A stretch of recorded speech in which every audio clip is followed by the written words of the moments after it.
Saddam Hussein was one of the most murderous tyrants of the 20th century. They fought the law, and the law won. Well, most of the time. Welcome to WatchMojo.com, and today we're counting down our picks for the top 10 international manhunts. For this list, we're looking at those famous manhunts that spanned multiple countries and made headlines around the world due to the extensive resources used and the criminals' infamous acts of atrocity. Because we're only focusing on international manhunts, local ones like the Boston Marathon bombers, the Zodiac killer, and the Unabomber will all be excluded, as those were limited to one specific country. For almost 20 years, his seemingly random bombings have killed and maimed innocent people across the country. Number 10. Luca Magnotta. But what would push anyone to do this? And how did he go from internet wannabe to the object of an international manhunt? And here we thought Canadians were supposed to be polite. Last seen on May 24, 2012. Chinese international student Lin Jun was captured by Magnotta and dismembered. And a video depicting Magnotta committing the murder was posted online to a gore website. The video lasts 11 amoral minutes. Someone stabs the corpse repeatedly with an ice pick, then dismembers the body with a knife. Various parts of Lin's body were mailed across the country, with his left foot going to the headquarters of Canada's Conservative Party and his right foot and hand going to 2 Canadian elementary schools. The head is the body part that is still missing, and believe me, Aaron, police too are very careful when they bring up these gruesome details. They are so graphic, and they are obviously thinking about the family when they do so. After fleeing Canada, Magnotta traveled through Europe, where he was eventually apprehended in Berlin after an Interpol Red Notice was issued. What was he doing? Reading news stories about himself at an internet cafe. Our policeman went inside and asked the person for his identification. He gave them a false name, but he got very nervous. Number 9. Radovan Karadzic. Karadzic is a co-founder of Bosnia's Serb Democratic Party and was the first president of the Republika Srpska, serving from 1992 to 1996. Radovan Karadzic saw an opportunity to reinvent himself as a militant nationalist leader, riding on this wave of growing Serbian nationalism. That doesn't sound so bad, but just wait. During the Bosnian War, between 1992 and 1995, Karadzic committed various war crimes against non-Serbs, including genocide, and is thought to have murdered up to 7,500 Muslims. He fled to Belgrade and worked in a private clinic under the alias Dr. Dragan David Dabic, and subsequently lived in Vienna, Austria under the name Petar Glumac. During the 13-year-long manhunt for him, nobody, not even friends and close relatives, knew that Karadzic and Dr. Dabic were the same person. And his capture sounds like it was ripped straight from a screenplay. Karadzic was allegedly taken into custody by Belgrade locals who figured out his real identity and wanted to claim the reward for his capture. Karadzic and Mladic are responsible for capturing 8,000 people, men and boys, who were then killed in the most brutal way. Number 8. Ayman Mohammed Rabi al-Zawahiri.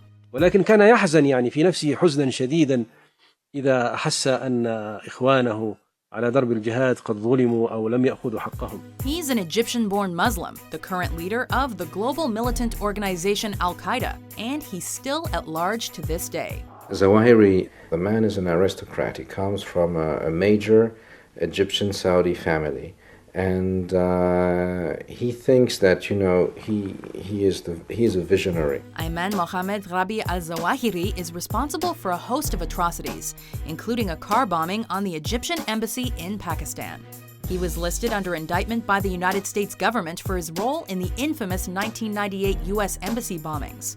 However, he's perhaps best known for his many videos supporting heinous actions such as the 9/11 attacks. Highlighting their desire to capture al-Zawahiri, as of February 2016, the U.S. Department of State was offering up to $25 million for information leading to his capture. In a newly released audio message, al-Qaeda's leader al-Zawahiri takes aim directly at ISIS leader al-Baghdadi, calling Baghdadi's Islamic State illegitimate. Number 7. Saddam Hussein.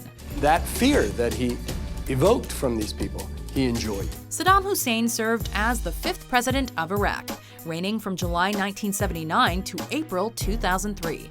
However, his presidency was a terrible time for some citizens of Iraq, as his dictatorship was responsible for hundreds of thousands of deaths. Iraq lost control of portions of its country, portions of its airspace, but the military was allowed to remain strong, and Saddam was able to keep control of the government.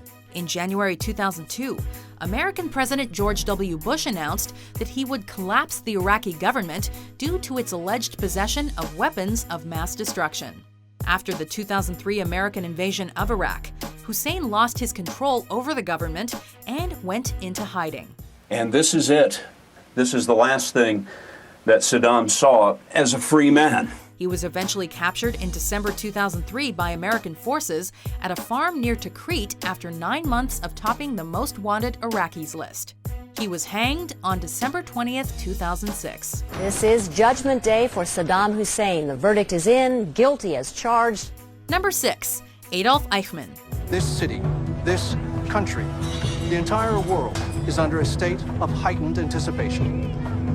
The stakes could not be higher. A well-known lieutenant colonel in Nazi Germany's SS organization, Adolf Eichmann was one of the leading orchestrators of the mass deportation of Jews to extermination camps during the Holocaust.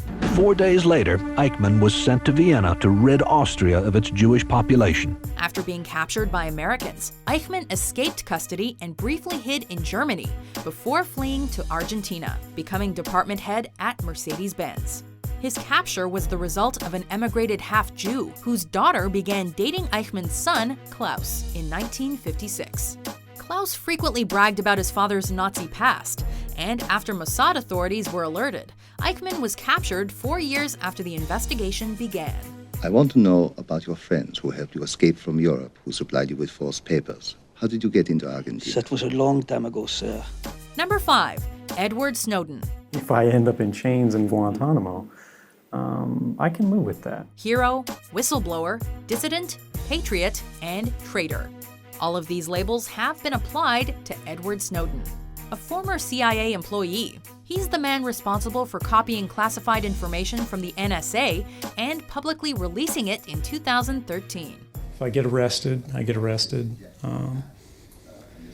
We were able to get the information that needed to get out. The Department of Justice charged Snowden with violating the Espionage Act of 1917 and theft of government property.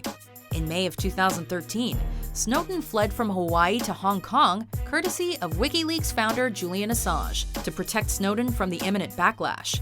In June of that same year, he traveled to Russia, where he was eventually granted asylum for 3 years. They monitored the internet in ways I consider inappropriate. But my day-to-day life, it's much better than prison. While he's currently looking for sanctuary elsewhere, the only thing that's certain is that he will continue to divide public opinion. What's the next step? When do you think you'll go public? I think it's pretty soon. I mean, with the reaction, this escalated more quickly. I think pretty much as soon as they start trying to make this about me, which should be any day now. Number 4, Muammar al-Gaddafi. Gaddafi, having been a Bedouin, one of the foundations of his personality was the great underdog rising to power. After helping orchestrate the 1969 Libyan coup d'etat, Muammar al-Gaddafi rose to power as the primary leader and governor of Libya from 1969 to 2011. Gaddafi, like so many dictators, lived in perpetual fear of assassination. But Gaddafi took his war with the opposition outside Libya. Serving as the brotherly leader of the Great Socialist People's Libyan Arab Jamahiriya, Gaddafi soon became infamous due to his supposed support of terrorism and his various violations of human rights. The country's strained relationship with the West eventually resulted in the 1986 bombing of Libya. When our citizens are abused or attacked anywhere in the world on the direct orders of a hostile regime, we will respond. During the Arab Spring of 2011, rebel militias pushed back against Gaddafi, and he went on the run.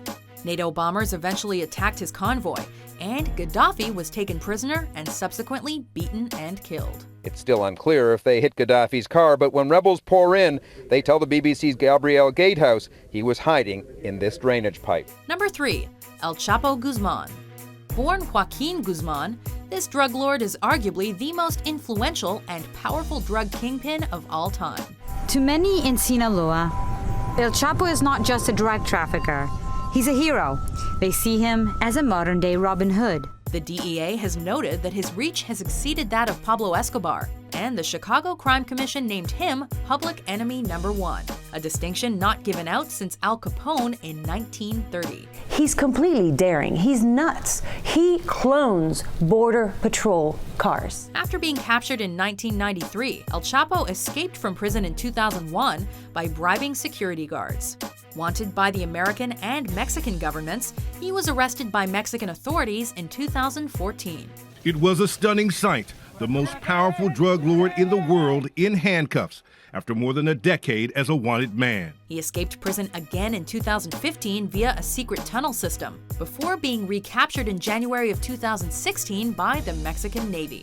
Sounds like the script to a killer TV show.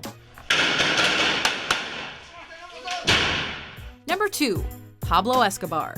Yo soy Pablo Emilio Escobar Gaviria. Mis ojos están en todos lados, o sea, ustedes no pueden hacer una puta sola mierda en el departamento de Antioquia sin que yo me entere. El Chapo's power may arguably reach further, but never discount the achievements of Pablo Escobar. At the height of his power, Escobar was supplying up to 80% of America's cocaine and was personally worth $30 billion. But as is often the case with criminals, Escobar met a violent end. I remember the police always telling me, he says, Javier, we're not in this to get dope. We're not in this to seize money. We're in here to kill Pablo Escobar. Why? It's a revenge. It's personal. He escaped from his own personal prison in 1992 and was pursued by the Colombian National Police Task Force, the Search Block. Eventually, the United States also joined the hunt with Colombian officials, and on December 2, 1993, Escobar was shot and killed during a shootout on the Medellin rooftops. He always mentioned that from the 15 bullets in his gun, 14 would be for his enemies and the last one for him. The rest is Netflix history.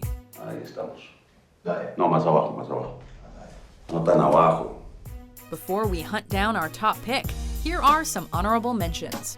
The entire police force in America's second largest city essentially held hostage to one man who's allegedly bent on revenge. The suspected ringleader of the horrific attack in Paris is believed to be Abdelhamid Aboud. He is a Belgian national in his 20s who lives in the Molenbeek district of Brussels. Let me remind you, Hassan Salameh, he invented Black September. He is the architect of the Munich murders. Number 1. Osama bin Laden. And I'm going to find out once and for all. Where in the world is Osama bin Laden? Easily the most famous manhunt in history, the search for Osama bin Laden has been well documented in both the news and Hollywood.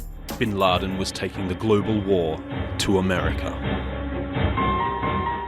The Americans understood that al-Qaeda could attack at any place and at any time. The founder of al-Qaeda, bin Laden was responsible for massive attacks on civilian targets and claimed responsibility for the 9/11 attacks. So you have no idea right now? Oh, there's another one. Another plane just hit. Right. Oh my God. Another plane has just hit. It hit another building. Flew right into the middle of it. Explosion. For 10 years, bin Laden's capture was of the utmost importance to the FBI, and a $25 million bounty was placed on his head. After about 30 seconds of discussion, he kind of listened to me ramble on, and then the first thing he said was, I don't think you guys can handle it. You can't handle al-Qaeda in these mountains. It took 10 years before he was finally located in Abbottabad, Pakistan in 2011. Barack Obama famously ordered Operation Neptune Spear, and bin Laden's compound was stormed. Echo 02, moving to deck 3. Bin Laden was dead a matter of minutes into the operation, and so ended a decade of searching. Just based on the level of threat of him not surrendering and the likelihood of him having a vest, I engaged him. I shot him twice in the head. He fell on the floor. I shot him one more time, and I killed him. Do you agree with our list? Which famous manhunt did we miss? For more easy-to-find top 10s published every day, be sure to subscribe to WatchMojo.com. A dark and painful era is over. A hopeful day has arrived.